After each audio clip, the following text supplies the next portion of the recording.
Hello friends, bye academy में आप सभी का स्वागत है। आशा करता हूं आप लोग अच्छे होंगे, अपनी पढ़ाई और सेहत का ध्यान काफी अच्छे से रख रहे होंगे। मेरा नाम योगेंद्र है और मैं यहां पर आपको D triple S B, KVS, NVS और ईएमआरएस की तैयारी करवा रहा हूं। अगर आप टीजीटी एसएसटी की तैयारी कर रहे हैं तो ये वीडियोस आपके लिए इंपॉर्टेंट है। और हम यहाँ क्या पढ़ रहे हैं? पॉलिटी पढ़ रहे हैं, 10th क्लास की लोकतांत्रिक राजनीति भाग 2। इसमें हम चौथा चैप्टर देख रहे थे और हमारी 3 वीडियोस हो चुकी हैं। ये हमारी चौथी वीडियो है, धर्म, जाति और लैंगिक मसले के ऊपर। तो अभी हमने पूरा जो लैंगिक मसला था वो पूरा हमने देख लिया, महिलाओं की स्थिति किस प्रकार की है। और हमने एक कल की जो वीडियो थी वो बहुत इंपॉर्टेंट है, जो आपने नहीं देखी तो वो वीडियो देख लेना, आपके आई बटन पे आ जाएगी। ओके, तो स्टार्ट करते हैं आज से धर्म के बारे में। तो धर्म किस तरह से हमारी राजनीति में प्रभाव डाल रहा है, किस तरह से हमारे समाज पर प्रभाव डालता है और किस तरह से राजनीति धर्म पर प्रभाव डालती है, ये सारी चीजें हम आज के वीडियो में देखेंगे। तो धर्म क्या है? अगर हम देखें कि जैसे हमारा लैंगिक मसला था, लैंगिक मसले में हमारे में क्या प्रॉब्लम थी कि जो चीजें हो रही थी वो एक ही स्तर पर दो तरह की, दो लैंगिक भेदभाव था और दोनों ही एक जैसे हैं, समानता है दोनों में, और फिर भी उनमें कॉन्फ्लिक्ट हो रहे हैं। किस वजह से? वो थे हमारी पुरानी सोच की वजह से, हमारी संस्कृति की वजह से और पुरानी रूढ़ियों की वजह से। लेकिन अगर इससे इतर होकर हम सोचे धर्म के बारे में, तो धर्म का विभाजन कैसा है? धर्म का विभाजन हमें आज भी इस तरह से देखने को मिलता है कि आज के समाज में धर्म, कोई धर्म ऊपर है, कोई धर्म नीचे है, कोई धर्म अपने आप को श्रेष्ठ मानता है। किसी धर्म का विभाजन हम इस प्रकार से देखते हैं कि धर्म में ही अलग अलग जातियां हैं जिनके साथ भेदभाव किया जा रहा है। तो धर्म एक बहुत बड़ा मुद्दा है। लैंगिक मसला मुद्दा बड़ा है, लेकिन लैंगिक मसला तो होना ही नहीं चाहिए। लैंगिक मसला तो बिल्कुल भी हमारे देश में समाप्त हो जाना चाहिए। किस तरह से हो जाना चाहिए कि लैंगिक मसला इस तरह का है कि अगर हम देखें कि इसमें क्या है, इसमें कोई भी ऑथेंटिक रूप नहीं दिखाई देता। जबकि धर्म को तो हम नहीं समाप्त कर सकते हैं। क्या धर्म को इस तरह से समाप्त कर सकते हैं जैसे लैंगिक भेदभाव है उस तरह से? नहीं कर सकते हैं। धर्म बना ही रहेगा और अंत तक रहेगा। लेकिन धर्म में जो भेदभाव है, समाज में किस प्रकार का प्रभाव पड़ रहा है, राजनीति का किस प्रकार से प्रभाव पड़ रहा है, उन चीजों को हम बदल सकते हैं। तो शुरुआत करते हैं अपनी वीडियो से कि जो विभाजन है लैंगिक विभाजन से ये अलग है और धार्मिक विभाजन आज भी व्यापक रूप से चला आ रहा है। अगर भारत की स्थिति देखें या अन्य देशों की स्थिति देखें तो वहां पर अलग अलग प्रकार के धर्म हमें देखने को मिलते हैं। और हमने उत्तरी आयरलैंड का तो देखा था एग्जाम्पल, वो तो बहुत ही खतरनाक था। उत्तरी आयरलैंड में क्या हो रहा था? नरसंहार होना शुरू हो गया था। ठीक है, तो इस तरह की चीजें भी हमें दिखाई दी धर्म की वजह से। और लैंगिक विभाजन के विपरीत धार्मिक विभाजन अक्सर राजनीति के मैदान में अव्यक्त होता है। तो लैंगिक विभाजन आपको नहीं दिखाई देगा राजनीति में। क्यों नहीं दिखाई देगा? क्योंकि लैंगिक विभाजन तो राजनीति में होना चाहिए। अगर लैंगिक विभाजन को हम राजनीति में डाल दें तो उससे क्या हो रहा है? उससे हमारे देश में जो लैंगिक मुद्दे हैं उन मुद्दों पर आवाज उठाई जा सकती है, जबकि ऐसे काम नहीं किए जाते। धर्म को बहुत ज्यादा देखा जाता है कि धर्म को कहीं पर भी, कहीं कोई भी अगर राजनीतिक चुनाव हो रहे हैं तो आप देखेंगे कि धर्म को तो बीच में लाया ही जाएगा। और ये हमारे ही आम नागरिकों के बीच में देखने को मिलता है, केवल राजनीति में ही देखने को नहीं मिलता। जब भी चुनाव हो रहे होंगे तो इस तरह की भावनाएं हमें देखने को मिलेंगी। तो अब इन 3 बातों पर गौर करते हैं जो बातें एनसीईआरटी में आपके में दी हुई हैं। जहां गांधी जी की बात की जा रही है कि गांधी जी कहते हैं कि धर्म को कभी भी राजनीति से अलग नहीं किया जा सकता। अब यहां धर्म का क्या मतलब है? तो धर्म के 2 अर्थ हैं, एक तो शाब्दिक अर्थ है और एक हमारे रूढ़ियों में चला आ रहा है, वो वाला धर्म है। तो क्या वो वाले धर्म को माने? यहां जो धर्म है, धर्म का मतलब होता है कर्म। ठीक है, अहिंसा परमो धर्म।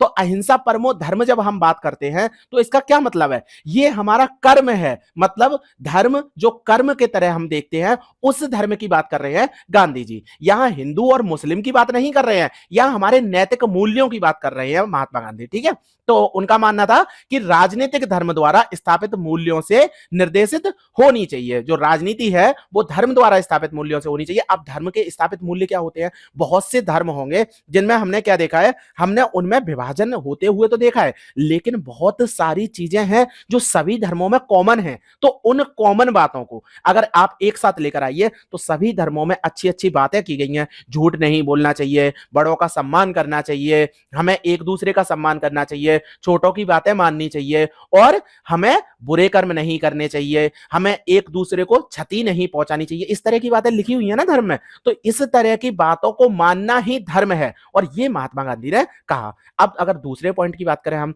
तो दूसरा पॉइंट क्या कह रहा है कि अपने देश में जो मानवाधिकार समूहों का कहना है, इस देश में सांप्रदायिक दंगों में मरने वाले ज्यादातर लोग अल्पसंख्यक समुदायों के हैं। तो ये चीजें क्या आपको देखने को मिलती हैं?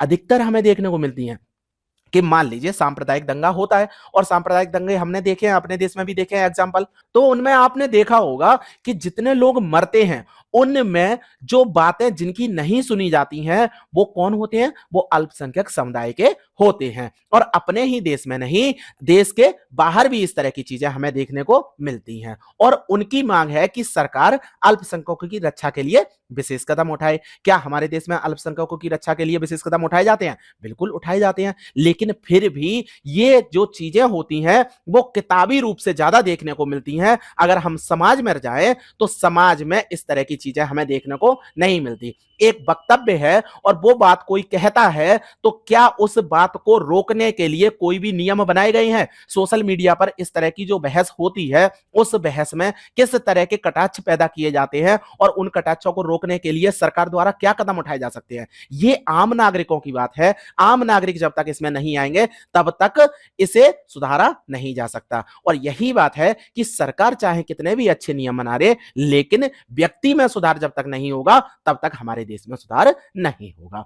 अगले पॉइंट की बात करते हैं हम। अगला पॉइंट महिला आंदोलन की बात है। महिला आंदोलन कहता है कि धर्मों में वर्णित पारिवारिक कानून महिलाओं से भेदभाव करते हैं। अब यहां पारिवारिक कानूनों को बीच में लाया गया, और ये पारिवारिक कानून कहां से है? धर्म में वर्णित है ये, ठीक है। और इस आंदोलन की मांग है कि सरकार को इन कानूनों को समता मूलक बनाने के लिए उनमें बदलाव करने चाहिए। अब यहीं पर आता है आर्टिकल 44 यूनिफॉर्म सिविल कोड।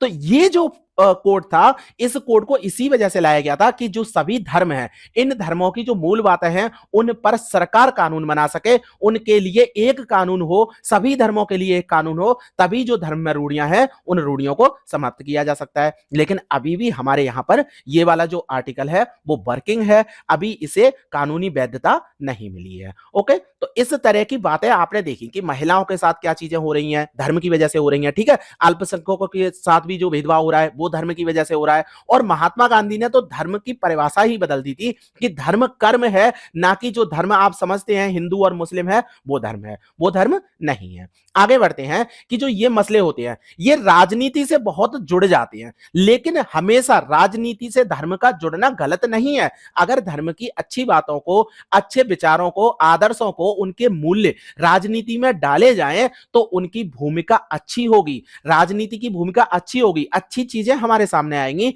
तो हमेशा ही धर्म को राजनीति में जोड़ना गलत रूप में हम नहीं दे सकते। ये तो हम पुराने चैप्टर में बात कर चुके हैं। तो लोगों को एक धार्मिक समुदाय के तौर पर अपनी जरूरतों, हितों और मांगों को अपने राजनीति में उठाने का अधिकार होना चाहिए। ये पॉइंट इंपॉर्टेंट है, ठीक है, तो इसे याद रखना। आगे बात करते हैं, जो लोग राजनीतिक सत्ता में हों, उन्हें धर्म के कामकाज पर नजर भी रखनी चाहिए। अब धार्मिक कामकाज पर नजर कैसे रखनी चाहिए? जो राजनीतिक सत्ता में व्यक्ति बैठा हुआ है, उसे सारी चीजें अपने देश के कानून बनाने, बिगाड़ने, अलग करने या फिर उनमें बदलाव करने के लिए क्या होती है? शक्ति होती है उनके पास। तो वो शक्ति का प्रयोग करके वो क्या कर सकता है? धर्म में जो कुरीतियां पैदा हो रही हैं, उन कुरीतियों को खत्म भी किया जा सकता है। जैसे बहुत से आपने देखे होंगे कि सबरीमाला, हिजाब, ठीक है, बुर्का पहनना, स्कूल जाना, भेदभाव करना, या फिर आपने देखा होगा कि जो हमारा राष्ट्रगान था, उसे भी ना गाने पर इस तरह की बातें की गई कि ये हमारे देश के धर्म का खतरा है। तो धर्म का खतरा ना मानकर सरकार ने कदम उठाए, राजनीतिक सत्ता में जो व्यक्ति बैठे हुए थे, उन्होंने कदम उठाए कि नहीं, ये बातें हम नहीं मानेंगे, ये आपके धर्म की रूढ़ी हैं और इन रूढ़ियों को हम समाप्त करेंगे, ठीक है। अगर शासन सभी धर्मों के साथ समान बर्ताव करता है, तो ऐसे कामों में कोई बुराई नहीं है। अगर सब धर्म सब धर्मों के साथ। अब देखिए जैसे अभी मैंने बात की सबरीमाला की बात की, मैंने हिजाब की बात की, मैंने 3 तलाक की बात की, तो ये क्या हो रहा है, ये सभी धर्मों के बारे में बात की जा रही है ना, केवल एक विशेष धर्म के बारे में नहीं बात की जा रही। अब यहीं पर क्या होने लगे, एक विशेष धर्म की बात की जाने लगे। सरकार क्या करे, एक विशेष धर्म की रक्षा करने लगे और अन्य धर्मों के खिलाफ बोलने लगे। तब क्या होगा, तब स्थिति में बदलाव आएगा और तब इस तरह की व्यवस्था पैदा हो जाएगी जिसे हम एक नया नाम देते हैं और उसे हम क्या कहते हैं, संप्रदाय। ठीक है, तो सांप्रदायिकता की भावना आ जाएगी और इस तरह की स्थिति को ही हम आगे पढ़ते हैं कि यहां पर क्या होता है जब एक ही धर्म के बारे में, विशेष के बारे में राजनीति सवाल खड़े करने लगती है, तब क्या होता है। तो सांप्रदायिकता देखते हैं कि समस्या कब शुरू होती है, जब धर्म को राष्ट्र का आधार मान लिया जाता है, मतलब एक ही धर्म को पूरे राष्ट्र पर हावी कर दिया जाता है। और यह एग्जाम्पल हमने कहां देखा, श्रीलंका में देखा। वहां पर जो एक धर्म विशेष के लोग थे उसे क्या कर दिया गया, सत्ता के द्वारा उसे ही दर्जा प्रदान करना शुरू कर दिया, उसे ही विशेष दर्जे मिल गए, उसी की सत्ता बन गई। वो बहुसंख्यक भी थे और जिसकी वजह से जो अल्पसंख्यक धर्म था उसकी हानि होने लगी, उनकी बातें सुनी नहीं जा रही थी। और यही समस्या और ज्यादा विकराल कब हो जाती है, जब राजनीति में धर्म की अभिव्यक्ति एक समुदाय की विशिष्टता के दावे और पक्ष पोषक का रूप लेने लगती है। तो यहां से आप शुरू करना, ये लाइन आपकी इंपॉर्टेंट है और बहुत अच्छे से आपको याद रखनी है कि पक्ष पोषक के रूप लेने लगती है तथा इसके अनुयायी दूसरे धर्मावलंबियों के खिलाफ मोर्चा खोलने लगते हैं। तो समस्या बहुत ज्यादा विकराल तभी होती है जब एक ही विशेष धर्म के व्यक्ति, उनका सपोर्ट क्या मिल रहा है, राजनीति में मिल रहा है और राजनीति सपोर्ट कर रही है, जिसकी वजह से वो दूसरे धर्म के लोग हैं उनके खिलाफ बोलने लगते हैं, उनके खिलाफ मोर्चे खड़े करने लगते हैं। उनसे एक विशेष स्थिति में तो यहां तक आ जाता है कि हमारे देश से निकलो, इस तरह की स्थिति भी हमें देखने को मिलती है और यही संप्रदाय कहला लगता है। और ये स्थिति आती कब है, ये स्थिति तब आती है जब एक कोई धर्म है वो धर्म दूसरे धर्म से खुद को श्रेष्ठ समझने लगे। अब यहीं पर मुझे एक रील याद आती है जहां पर बातें चल रही थी, तो धर्म के बारे में बात चल रही थी, तो वो व्यक्ति कहता है कि देखिए सभी धर्मों में एक बात कॉमन होगी। ठीक है, अब ये मुझे भी नहीं पता, मैं बस एग्जांपल दे रहा हूं कि एक बात कॉमन होगी कि हमें घमंड नहीं करना चाहिए। और ये बात सभी धर्मों में हो सकती है कि नहीं हो सकती है कि हमें घमंड नहीं करना चाहिए। घमंड करना तो गलत होगा ही होगा। और व्यक्तियों ने खुद के ही धर्म पर घमंड करना स्टार्ट कर दिया। तो ये मुझे बहुत अच्छी रील लगी, मैं कभी शेयर करूंगा अगर टाइम मिला तो। ठीक है, तो इसमें आप समझ सकते हैं कि हम क्या कर रहे हैं, हम धर्म को श्रेष्ठ मानने लगे हैं कि हमारा धर्म अच्छा है, दूसरे का धर्म गलत है, जबकि हमारा धर्म ही ये कहता है सर्वधर्म समभाव, मतलब सभी धर्मों का सम्मान करना चाहिए हमें और अपने ही धर्म के विचारों को दूसरों के धर्मों से अलग करके नहीं देखना चाहिए। हमें दूसरों के धर्मों का भी सम्मान करना चाहिए, दूसरे के विचारों को भी हमें मानना चाहिए। ठीक है, और ये प्रक्रिया जब राज्य अपनी सत्ता में इस्तेमाल करने लगता है तो वो जो प्रक्रियाएं बनने लगती हैं, जो परिस्थितियां बनने लगती हैं, वो धार्मिक परिस्थितियां बनने लगती हैं और यही हमें जो राजनीति में धर्म का जुड़ाव देखने को मिलता है, इसे ही हम क्या कहते हैं, इसे ही सांप्रदायिकता कहते हैं। तो अब आपको समझ में आया कि धर्म का राजनीति से जुड़ना ही सांप्रदायिकता नहीं है, धर्म का राजनीति पर हावी होना और राजनीति का धर्म के अनुसार कार्य करना सांप्रदायिकता है। तो आपको अगर डायरेक्ट पूछा जाए कि धर्म का राजनीति से जुड़ाव सांप्रदायिकता है, आप कहेंगे नहीं, धर्म का राजनीति से जुड़ाव होना चाहिए। अगर हम धर्म को कर्म के रूप में देख रहे हैं, अगर हम धर्म को उनके अच्छे विचारों के रूप में देख रहे हैं, तो राजनीति से जुड़ना बहुत जरूरी है। लेकिन सांप्रदायिकता तब कब पैदा होती है, सांप्रदायिकता तब पैदा होती है जब धर्म राजनीति पर हावी हो जाता है और राजनीति के कार्य धर्म के अनुसार चलने लगते हैं। ओके, समझ में आया पॉइंट? अब आगे बढ़ते हैं। अब सांप्रदायिक राजनीति क्या होती है? सांप्रदायिक राजनीति किस सोच पर आधारित होती है कि धर्म ही सामाजिक समुदाय का निर्माण करता है और ये मान्यता के अनुकूल सोचना सांप्रदायिकता है। इस सोच के अनुसार अगर कोई खास धर्म है, ठीक है, उसमें आस्था रखने वाले लोग होते हैं, वो एक ही समुदाय के होंगे, एक ही समुदाय के होंगे, एक ही धर्म के होंगे और उनके जो मौलिक हित होंगे वो एक दूसरे से जुड़े होंगे। ठीक है, और जो समुदाय होंगे उनके लोग आपसी समुदाय में आपसी जीवन में सहमति होगी, इनके बीच कोई असहमति नहीं होगी। तो ये चीजें भी हैं कि जो संप्रदाय के बारे में जिसे फॉलो कर रहे हैं हम, वो सारी बातें एक जैसी हमें देखने को मिलती हैं। लेकिन सांप्रदायिक सोच जब ज्यादा आगे बढ़ती है तब इनके विचार जो बढ़ने लगते हैं वो विचार दूसरे धर्म के जो अनुयायी होते हैं उनके हितों में टकराव पैदा करना शुरू कर देते हैं और राष्ट्र में समान नागरिक के तौर पर ये चीजें हमें देखने को नहीं मिलनी चाहिए, जबकि हमें देखने को मिलती हैं। अब इस मानसिकता के लोग होते हैं, वो फिर क्या करना शुरू कर देते हैं कि या तो वो दूसरे धर्म के व्यक्ति हैं, वो उनका वर्चस्व मान लें। जैसे हिंदू धर्म है, अब देखिए एग्जांपल दे रहा हूं मैं, ठीक है, ऐसा नहीं होता है अपने देश में। हिंदू धर्म है और मुस्लिम धर्म है, तो मुस्लिम धर्म क्या है, अल्पसंख्यक है, और हिंदू धर्म का हो जाए अपने यहां पर सांप्रदायिकता, ठीक है, हिंदू धर्म आगे बढ़ जाए, राजनीति में सोच आ जाए हिंदू धर्म की, और हिंदू धर्म जब बहुत आगे बढ़ जाएगा, सांप्रदायिकता की सोच जब बहुत ज्यादा गहरी हो जाएगी, तो वो क्या करना शुरू कर दे, वो कहने लगे मुस्लिम धर्म के व्यक्ति या तो हमारे धर्म का वर्चस्व मान ले कि या तो हिंदू धर्म ही सर प्रमुख है, ठीक है, या फिर वो हमारे देश से निकलकर किसी दूसरे देश में चले जाएं। तो इस तरह की सोच पैदा हो जाती है जब सांप्रदायिकता विकराल रूप लेती है। अब आगे बढ़ते हैं कि जो ये मान्यता है बुनियादी रूप से तो गलत ही है, क्योंकि एक व्यक्ति है, नागरिक है, किसी भी देश का नागरिक है, तो वो देश को देख के जब वो पैदा हुआ, उसका एक नया धर्म बन गया, तो उसने ये तो नहीं सोचा था कि उसके साथ ऐसा होगा। और यही चीजें होती हैं कि एक ही प्रकार के जो व्यक्ति होते हैं, एक धर्म के लोग होते हैं, उनकी हित और उनकी आकांक्षाएं भी हर मामले में अलग अलग होती हैं।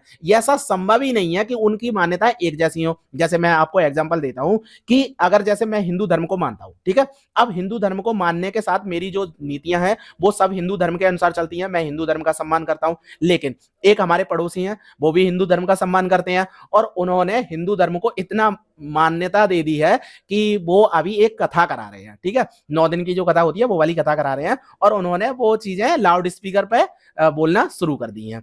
तो अब मैं उनके लिए कुछ कह नहीं सकता, लेकिन आप खुद सोच के देखिए कि मैं रिकॉर्डिंग कर रहा हूं, और मुझे प्रॉब्लम हो रही है रिकॉर्डिंग करने में। अगर मुझे रिकॉर्डिंग करनी है तो वो रात में 12 बजे से 3 बजे तक मैं कर सकता हूं। 3 बजे के बाद गाने शुरू हो जाते हैं और 12 बजे से पहले गाने चलते रहते हैं। तो ये चीजें हो रही हैं मेरे साथ।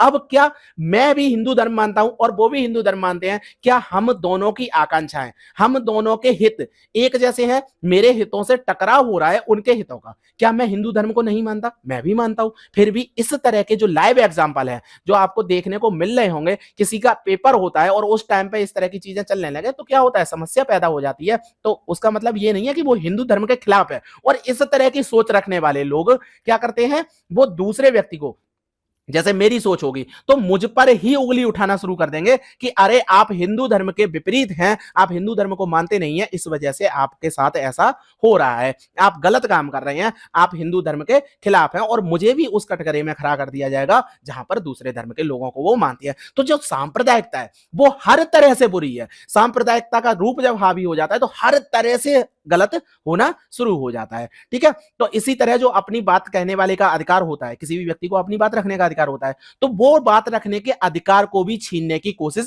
की जाती है इस संप्रदाय में। समझ में आया सब कुछ? ठीक है, लाइव एग्जांपल भी मैंने देख लिया। अब आप देखिए कि जो सांप्रदायिक राजनीति है वो कई रूप धारण करती है। तो 4 रूप है, बहुत अच्छे से ये चारों आपको याद होने चाहिए। पहला है सांप्रदायिकता की सबसे आम अभिव्यक्ति है जो दिन प्रतिदिन जीवन में दिखाई देती है। इसमें क्या होता है, धार्मिक पूर्वाग्रह होंगे, धार्मिक समुदायों के बारे में बनी जो धारणाएं हैं, और धर्म एक दूसरे को श्रेष्ठ मानने की जो भावना है वो जागृत होती हुई दिखाई देगी। हमें आपस में जो दैनिक जीवन में जो दिखाई देते हैं एग्जाम्पल वो दिख रहे हैं, ठीक है। और ये चीजें इतनी आम होती हैं कि इन पर ध्यान ही नहीं जाता। हम लोग बोलने में ही इस तरह की भाषा बोल देते हैं कि हमें पता ही नहीं चलता कि ये दूसरे धर्म के कितने खिलाफ है, ठीक है। तो पहला पॉइंट तो ये हो गया। दूसरे पॉइंट की बात करें तो सांप्रदायिक सोच है वो अक्सर धार्मिक समुदाय का राजनीतिक प्रभुत्व स्थापित करने की फिराक में रहती है। मतलब सांप्रदायिक सोच हमेशा चाहेगी कि वो राजनीति पर हावी हो जाए और राजनीति हमारे अनुसार काम करना शुरू कर दे। और जो लोग बहुसंख्यक समुदाय के होते हैं उनकी कोशिश क्या रहती है कि हमारे देश में बहुसंख्यकवाद को लाया जाए, और जो अल्पसंख्यक समुदाय के होते हैं उनमें विश्वास होता है कि राजनीतिक इकाई बने और उनकी इच्छा के रूप ले ले और उनके इच्छा के अनुसार काम करना शुरू कर दे। तो ना केवल बहुसंख्यक बल्कि अल्पसंख्यक भी यही सोचते हैं कि राजनीति में हमारा प्रभुत्व हो जाए, जिससे राजनीति हमारे अनुसार काम करना शुरू कर दे। तीसरे पॉइंट की बात करते हैं। जो सांप्रदायिक आधार पर राजनीतिक गोलबंदी होती है वो सांप्रदायिक का दूसरा रूप है। एक तो संप्रदाय का रूप होता है और दूसरा राजनीतिक गोलबंदी का रूप होता है। तो ये राजनीतिक गोलबंदी है वो संप्रदाय का दूसरा रूप है। और इसमें धर्म क्या करने लगता है, इसमें सांप्रदायिक प्रतीकों का बहुत ज्यादा प्रयोग होगा, धार्मिक गुरुओं की बातें आपकी चलना शुरू कर देंगी, ठीक है। भावनात्मक अपील की जाएगी, आपको इमोशनली डैमेज करना शुरू कर दिया जाएगा और लोगों के मन में डर भी बैठाना शुरू कर दिया जाएगा, धर्म हमारा खतरे खतरे में है, इस तरह की बातें आपने देखने को मिल रही होंगी ना। तो इस तरह की चीजें होती हैं, वो सांप्रदाय का विकराल रूप है, ठीक है। और चुनाव में इस तरह की बातें की जाती हैं। क्यों? क्योंकि राजनीति में जो चुनाव होता है, मतलब जब चुनाव होता है तो राजनीतिक जो लोग होते हैं वो क्या चाहेंगे कि हमारे धर्म का जो व्यक्ति है वो हमारे लिए ही वोट करे, जिससे हम जीते। हम बहुसंख्यक है, हम जीत जाएंगे आसानी से, फिर हमारा काम बन जाएगा। उनसे दूसरों से क्या मतलब है? उनका कोई धर्म नहीं होता, उनका कोई ईमान नहीं होता, लेकिन वो आपको डराने के लिए, आपके मन में डर बैठाने के लिए आपसे भावनात्मक अपील करेंगे कि देखिए आपका धर्म खतरे में है और आपको उठ के खड़ा होना पड़ेगा। तो इस तरह के दिखाई देगा आपको बहुसंख्यक में भी और अल्पसंख्यक में भी, दोनों ही तरह से आपको दिखाई देगा। बात करते हैं अगले पॉइंट की। जो कई प्रकार के जो सांप्रदायिकता है वो इससे दंगे का रूप भी ले लेती है और बाद में ये हिंसा, दंगा और नरसंहार भी करना शुरू कर देती है। जैसे हमने देखा अपने ही देश में सबसे विकराल रूप था जब हमारा देश स्वतंत्र हुआ। तो स्वतंत्रता के समय जब विभाजन हुआ था, विभाजन भारत और पाकिस्तान बटा, और कितना बड़ा सांप्रदायिक हिंसा हुई थी, ठीक है। कितने ही लोग मारे गए थे, हिंदू लोग मारे गए, मुस्लिम लोग मारे गए। और किस लिए वो मारे गए? सिर्फ एक सोच की वजह से कि हमारा धर्म बड़ा है या आपका धर्म बड़ा है। दो राजनीतिक पार्टियों की लड़ाई और आम लोगों का विनाश, इस तरह की चीजें हमने आपस में देखी। तो अब आप समझ गए कि चार रूप हैं संप्रदाय के, और लास्ट रूप ये होता है कि बाद में दंगा ही होने लगते हैं और आम लोगों की हानि होती है, आम लोग वहां पर मरते हैं। तो आज के लेक्चर में इतना ही रखते हैं। अपना पूरा धर्म पूरा समाप्त हो गया। अब बाद का जो लास्ट टॉपिक रह गया उस टॉपिक को और हम देख लेंगे। दो वीडियो हमारी होंगी, एक दो वीडियो तो देख लेंगे। अब ये चैप्टर तो आपको पढ़ना नहीं है, बाकी का मैं सब बता रहा हूं, ठीक है। चौथा चैप्टर आपको पढ़ना नहीं है, बस केवल वीडियो देखिए, वीडियो देख के काम बन जाएगा। तो लेक्चर में इतना ही रखते हैं। Okay, thank you very much.